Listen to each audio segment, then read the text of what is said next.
Ang Ginoo nga kaninyo. Ang Santos Ebanghelyo sumala ni San Juan.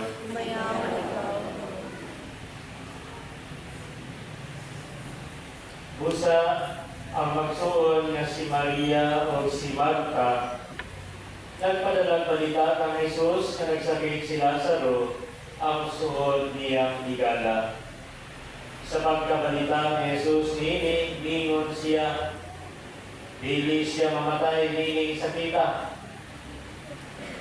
May kamo ini, aron kapasidugan ang Diyos. O pinaagi ini, kapasidugan usab ang anak sa Diyos. So, si Jesus, ni Marta, ni Maria, o ni Lazaro. Sa pagkabalita niya, nagsakit si Lazaro, nagpabilin siya duha pa kaadlaw niya at kung gapita. Kunya mingon siya sa mga binunan, mamaling kita sa Hudiya. Sa pagkabot ni Jesus, nasayran niya nga si Lazaro, upat na kaadlaw dito sa lugnanan. Sa pagkabalita ni Marta, mataliabot si Jesus, nigulat siya aron pagsugat kaniya. Apan nagpabilin sa balay si Maria, si Marta mingon ka Jesus.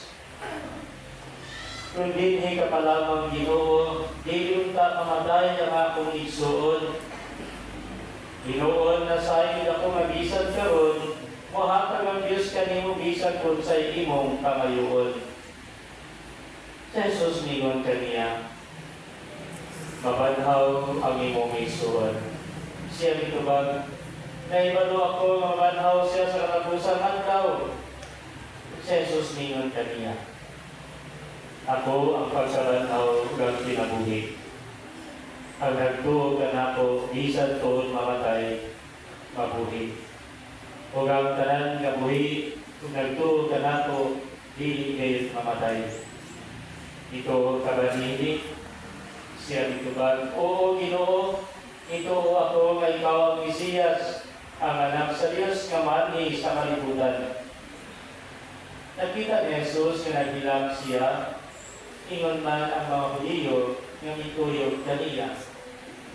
O natandog pag-ayo ang iyang kasing-kasing, o nang mupaw siya.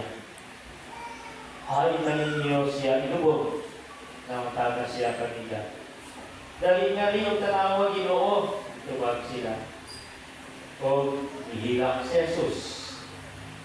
Tubod ini ang mga Hudiyo ingon, tanawa na pagkanako gayon sa iyang paghigugma kang Lazaro. Natandog na usap.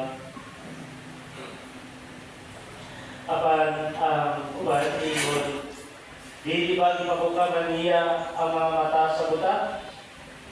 Ganong wala man siya makapugong sa kamatayon ni Lazaro.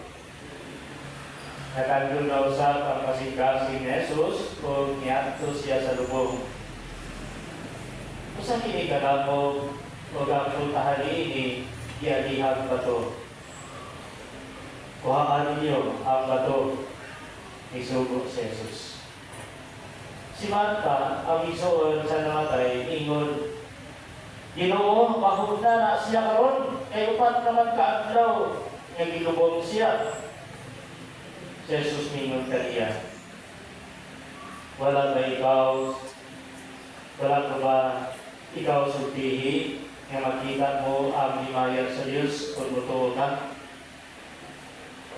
Huwag ilang ikuha ang bato. Huwag niyang ihangad sa Jesus o gingon, Amahan, nagpasalamat ako ganimo nga namati ka kanako. Nasayon ako nga kanunay kang mamati kanako. Apan, nagsulti ako niini, tungod hiling mga tao nga aniadini, aron sila mutuo, nga ikaw, maoy nagpadala kanako. Kung man niya isulti ini, nisinggit siya kusog. Lazaro, gula na rin.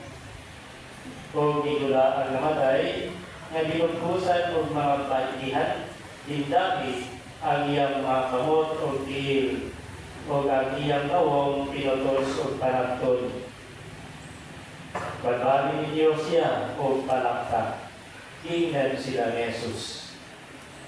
Daghan sa mga Hudiyo nga miduaw kang Maria nakikita sa gibuhat ni Jesus o mituo sila kaniya. Ang Ebanghelyo sa Ginoo.